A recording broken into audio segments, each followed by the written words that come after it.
Hi అండి. శుభోదయం. మన ఇంటి అందాన్ని పెంచే మొక్కల గురించి ఈరోజు మాట్లాడుకుందాం. మామూలుగా పువ్వుల చెట్లు, మనకి కొత్తగా పండ్ల చెట్లు కూడా వేస్తూ ఉన్నారు. చాలామంది తక్కువ పళ్ళైనా సరే ఆర్గానిక్ విధానంలో పెంచాలి. ఏ రకమైనటువంటి పురుగుల మందులు వాడనివి తినాలి అని చెప్పేసి ఏడాదికి 2, 3 పళ్ళైనా పర్వాలేదు అని చెప్పేసి ఈ పండ్ల మొక్కలను కూడా పైన పెంచడం ప్రారంభం చేశారు. నేను కూడా చాలా నాళ్ళు పూల మొక్కలు పెంచాను. పండ్ల మొక్కలు పెంచలేదు. తర్వాత తర్వాత నేను కూడా పండ్ల మొక్కలు పెంచడం ప్రారంభం చేస్తూ ఉన్నాను.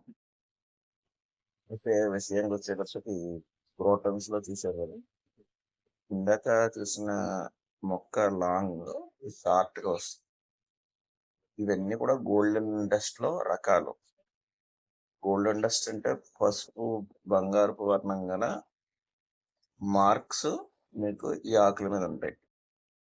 ఇందాక చూసింది లాంగ్ వచ్చి కిందకి పడిపోతాయి. ఇప్పుడు చూస్తున్నది పైకి నిలబడి ఉంటాయండి ఇవి. ఇంకా ఇంకా చాలా అందంగా ఉండే మొక్క రెండింటిల కన్నా ఇది. ఇది ఇంచుమించుగా సపోటా ఆకుల్లో ఉంటాయి వీటిలో ఆకులు. కాకపోతే గ్రీనిష్‌గా ఉంది. దీనిపైన చూసారా ఎంత బాగున్నాయో మార్క్స్. మనం ఏదో రంగులు ఇలా చల్లితే, చిమ్మితే ఎలా పడతాయో అలా అక్కడక్కడ వస్తాయి రౌండ్‌గా. మీకు ఆ సన్నాకుల మీద నిలువుగా ఉంటాయి. ఇవి రౌండ్స్ ఉంటాయి చూడండి ఎంత బాగున్నాయో. ఆకులన్నీ అలా వస్తాయండి చాలా అందంగా. మీరు ఇంటి ముంగట ఇది వేసుకుంటే చాలా గుబురుగా, బుషీగా పెరుగుతాయి. ఇది కూడా చాలా ఇష్టమైన మొక్క నాకు. ఎందుకంటే రేర్ కలర్ అండి ఇది కూడా. మీకు థిక్ కలర్‌లో ఉంటదిది. దూరం నుంచి చూస్తే బ్లాక్ అనుకుంటా.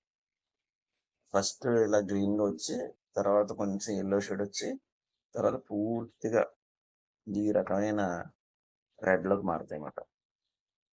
ఇది కూడా మంచి ఎరుపని చెప్పాలి. చాలా బాగుంటుంది మొక్క. మీరు ఇది కనుక మీరు తెచ్చుకొని బుషీగా పెంచుకుంటే వీటికి నీరు కూడా చాలా తక్కువండి. మీకు నీరు తక్కువే, ఎండలో పెట్టాల్సిన అవసరం లేదు. ఇవి మా షెడ్ కింద పెరుగుతాయి. ఇది ఇంట్లోకి తెచ్చుకొని